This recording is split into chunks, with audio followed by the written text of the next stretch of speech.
Welcome back to God is Alive. My name is Serena, and here I speak all about what it truly means to have a personal relationship with God. We have faith every day that we'll wake up tomorrow, so I want to start a fire in your heart to stop chasing the temporary things of this world and to put that same faith in God. So let's learn about God and learn to lean on God, because what's the worst that could happen?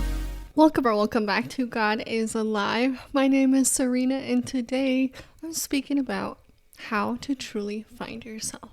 Have you ever noticed how today everyone is on a mission to find themselves? It's everywhere. We find aesthetics, personal brands, style choices, hobbies, all in an effort to define who we are. We try to be different, we try to stand out, we try to leave our little mark on the world. And let's be honest, do we ever really find ourselves?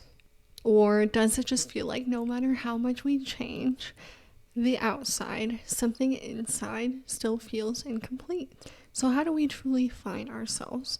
Where do we look if the mirror doesn't give us the answers we're searching for? We look at Jesus. And let's just pause.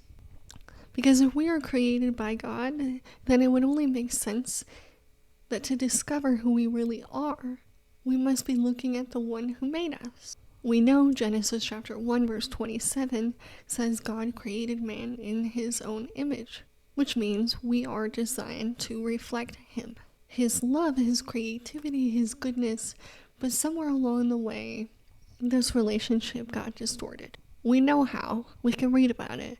But when we look in the mirror today, we don't really think about that. All we see is shame instead of beauty, insecurities, things we lack. We see insecurity instead of confidence. We see fear and perfectionism and inadequacy looking back at us. That's what we see. And it's so hard because no matter how hard we try to fix this image, through self-improvement, success, needles, therapy, relationships, religion, we can't fix it, what we're trying to fix. That's because we're not looking at the right place. We're not fixing it. What's really the problem? We're not fixing the root problem. That's why we have to look at the original image, the one we were created to reflect. That's why Hebrews chapter 1 verse 3 says, He is the radiance. This is talking about Jesus. He is the radiance of the glory of God and the exact imprint of his nature. Jesus is the perfect reflection of God's nature. So when we look at Jesus, we are not only seeing who God is, but who we are meant to be. Therefore, the more time we spend looking at him, the clearer we see ourselves. The more time we spend with him, the more we become like him, the more we feel like ourselves. Because the more we fill our minds and our hearts with his truth, the more we realize that our identity is not built on what we've done. It's built on what he says we are. And he says we're not a mistake. We are loved. We are created with a purpose.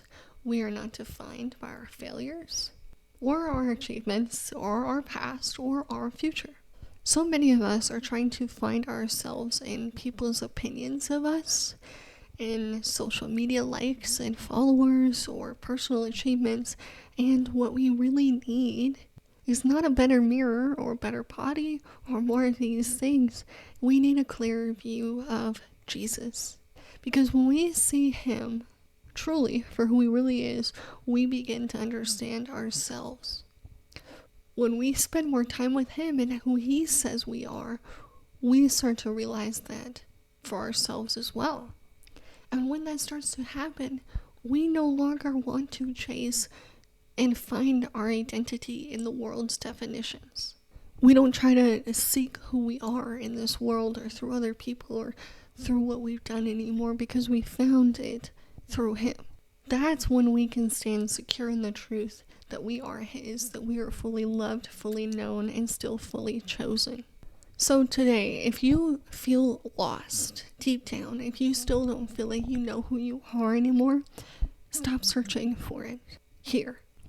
And open up his word, talk to him honestly, and let his love rewrite the story that you've been telling yourself, because your identity was never meant to be found in your reflection in the mirror. It was always meant to be found in his. And so if you're like, okay, how do I actually look at Jesus? What does that mean in real life? It means slowing down. It means opening up your Bible not as a checklist, but to actually hear the one who made it. It means talking to the author of it personally and open, even when you don't feel spiritual or when you feel any type of way.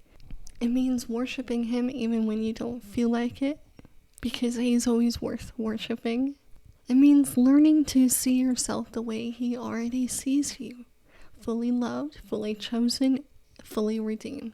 I'm going to keep saying it until it sticks, because let me tell you this. The world will keep shouting its version of who it thinks you are at you. Your mind will keep telling you who it thinks you are at you. God will keep telling you who he thinks you are at you. It's up to you to decide whose voice to hear the loudest. Because it's really easy to tell yourself that we're only valuable or we're only enough if we look a certain way, if we succeed, if we perform a certain way. We could play this game all day long, all year long with ourselves. And then Jesus over here whispers an entirely different thing in our ear. And it's, you are loved even before you ever performed. You are enough just as you are, just because I made you. And when we start to read that and hear it enough, the noise of this world will begin to fade. Then, instead of us asking, who am I? What is my purpose? We will already know these things. So right now, just ask yourself, where have you been looking to find yourself? Where do you find your worth? What do you think your worth is in? Because if you feel like deep down you tie your worth to anything of this world, any performance, your looks, your achievements, deep down there's going to be an emptiness there that wants to be filled. It wants to feel worthy, and it can truly only be filled by him. So I really hope today's podcast reminded you that we don't need to be searching endlessly for identity in places that will never satisfy us. We are created by him. We find our identity through him. We find satisfaction through him. And when we fix our eyes on him, that's when we will finally see it. So thank you so much for tuning in to the very end. Today's song of the day is Lead Me by Santus. This song reminds me of like a 2000s rock song almost. Kind of reminds me of Mr. Brightside by The Killers, but not really. But it's a very heartfelt song where the singer just kind of talks about how he feels lost and alone, and he's just calling out for God to lead him when he can't, and to help him and give him the strength to go where he needs to go. So yeah, thank you so much, and I cannot wait to talk to you again next time.